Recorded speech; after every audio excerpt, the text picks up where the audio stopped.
ജീവിതം മനസ്സിലാക്കാൻ ഞാൻ എന്തു ചെയ്യണം? ഒരിക്കൽ ഒരാൾ ഗുരുവിനോട് വന്ന് ചോദിച്ച ചോദ്യമാണ്. ഗുരു അയാളോട് പറഞ്ഞത് 3 സ്ഥലങ്ങൾ സന്ദർശിക്കാനാണ്. ഒന്നാമത്തത് ഒരു ഹോസ്പിറ്റലായിരുന്നു. അങ്ങനെ അയാൾ ഹോസ്പിറ്റലിലേക്ക് പോയി. ഹോസ്പിറ്റൽ മുഴുവനായിട്ടും ചുറ്റിക്കണ്ട് അവിടെയുള്ള എല്ലാ രോഗികളെയും കണ്ടിറങ്ങുമ്പോൾ അയാൾക്ക് മനസ്സിലായി, nothing is more beautiful than health. ആരോഗ്യത്തെക്കാൾ മനോഹരമായിട്ട് മറ്റൊന്നും തന്നെ ഈ ജീവിതത്തിലില്ല. ഹോസ്പിറ്റലിൽ നിന്ന് നേരെ അയാൾ ഗുരു പറഞ്ഞ 2ാമത്തെ സ്ഥലമായ ജയിലിലേക്ക് പോയി. Actually freedom is the most precious thing എന്ന് അയാൾ അവിടെ നിന്ന് തിരിച്ചറിഞ്ഞു.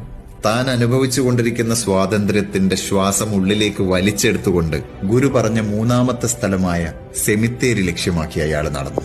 അവിടെ അയാൾ റിയലൈസ് ചെയ്യുകയാണ് that life is worth nothing. ജീവിതം ഒന്നുമല്ല. The ground we walk on today will be our roof tomorrow. നമ്മളിപ്പോ ചവിട്ടി നടക്കുന്ന നിലം നാളെ നമ്മുടെ റൂഫ് ടോപ്പ് ആണെന്ന തിരിച്ചറിവ്. Live life to the fullest. You never know what tomorrow holds.